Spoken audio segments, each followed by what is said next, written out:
Assalamualaikum warahmatullahi wabarakatuh. Perkenalkan, nama saya Haikal Bilal Asrori, kelas 5B. Saya akan menceritakan kisah legenda Gunung Rinjani.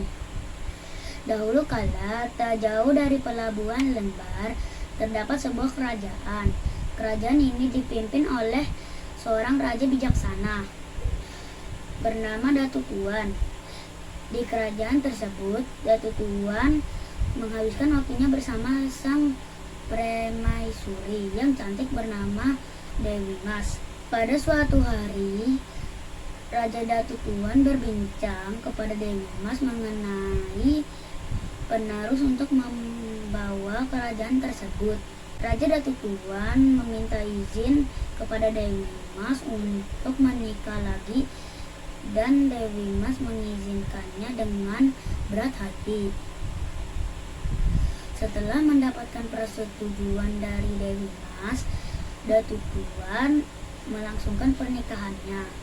Datu Tuan memperistri seorang putri dari Patih Awur yang bernama Sunggar Tutul. Hari demi hari mereka lalui bersama. Lambat laun perhatian Datu Tuan kepada Dewi Mas semakin berkurang. Sekalipun perhatian Datu Tuan semakin berkurang kepada Sunggar Tutul, namun Dewi Mas tetap bersikap sabar. Dia tetap mendoakan suaminya dan semuanya agar tetap sejahtera. Hingga sebuah kabar mengejutkan terjadi. Dewi Mas tiba-tiba dikabarkan hamil. Dewi Mas tentu merasa senang karena penantiannya selama ini terwujud. Akan tetapi tidak semua merasa senang mendengar kabar kehamilan Dewi Mas, yaitu Sunggar Tutul, sang istri muda Datu Tuan. Sunggar Tutul segera menemui suaminya tersebut untuk membujuknya agar Dewi Mas tersingkir. Datu Tuan dihasut oleh perkataan Sunggar Tutul. Ia pun mengusir Dewi Mas keluar istana. Dewi Mas akhirnya diasingkan di sebuah gili atau pulau. Diantar oleh penggiringnya, Dewi Mas tentu merasa sedih. Ia tinggal di sebuah pulau kecil yang tak berpenghuni. Di pulau tersebut, Dewi Mas mencoba bertahan hidup dengan memanfaatkan sayur yang ada. Hari terus berlalu hingga suatu ketika sebuah kapal berlabuh di gili tersebut. Nahkoda dan awak kapal pun turun. Ia disambut baik oleh Dewi Mas. Nahkoda tersebut menanyakan kepada Dewi Mas mengapa ia bisa berada di pulau kecil ini. Kemudian Dewi Mas menceritakan semuanya. Dewi Mas meminta nahkoda untuk bersedia mengantarnya ke Pulau Bali. Dan nahkoda tersebut bersedia untuk mengantarnya.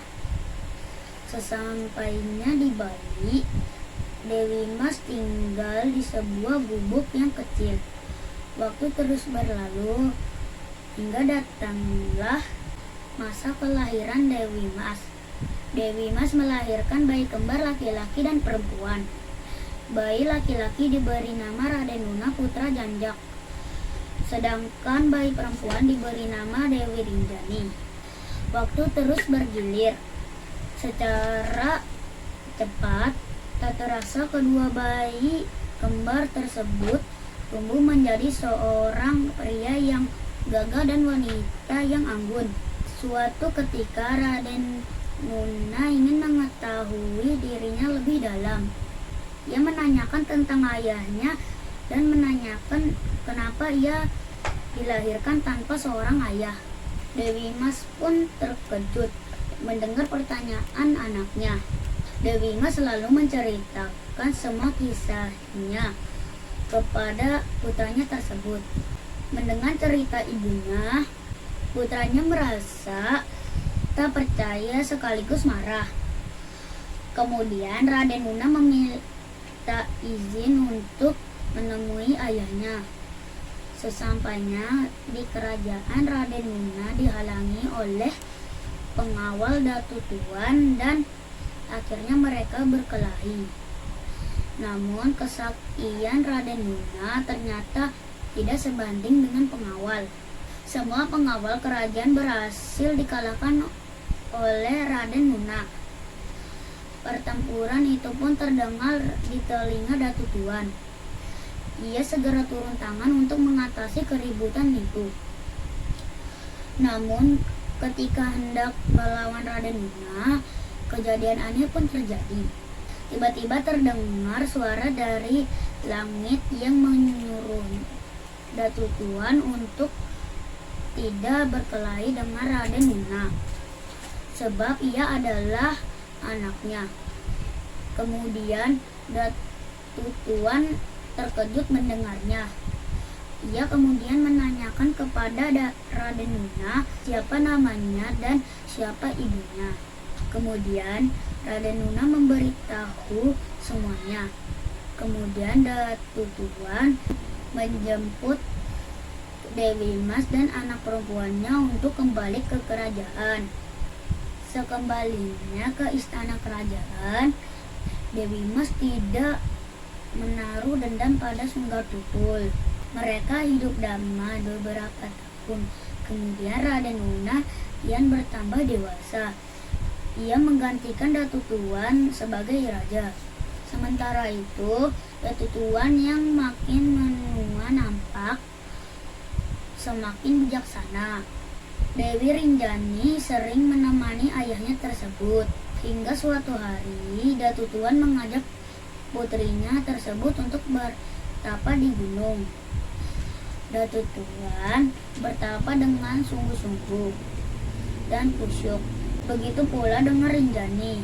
Kemudian para jin mendengar doa-doa dari Dewi Rinjani, dan para jin mengangkat Dewi Rinjani sebagai ratu dan terus tinggal di gunung tersebut.